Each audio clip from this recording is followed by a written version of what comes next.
તો એસએમ ઠાકોર પોતે જે પોતાની ઇન્સ્ટાગ્રામ આઈડી પર વિડીયો વાયરલ કરે છે છોકરીના, અને પછી આ છોકરીના વિડીયો પોતે જે ડિલીટ કરી દે છે અને પાછળથી એક કોલ રેકોર્ડિંગ વાયરલ કરે છે, જે સાંભળીને તમે પણ કહેશો કે આ સત્ય ઘટના છે, પણ આ સત્ય ઘટના નથી.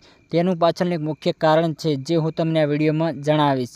વિડીયો સારો લાગે તો વિડીયોને લાઇક અને ચેનલને સબસ્ક્રાઈબ કરવાનું ન ભૂલતા, કારણ કે આવા અવનવા વિડીયો તમને ચેનલ પર મળી રહેશે. તો ચાલો વિડીયોને કરીએ સ્ટાર્ટ.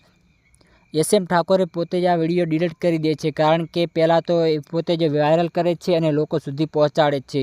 લોકો તેની કોપી કરીને યુટ્યુબ અને ઇન્સ્ટાગ્રામમાં કહે છે કે એસએમ ઠાકોરનો આ વિડીયો અને આ કોલ રેકોર્ડિંગ વાયરલ થયું છે, જેનાથી વ્યૂ વધે છે અને બધી ચર્ચામાં આવી જાય છે આ છોકરી અને એસએમ ઠાકોર.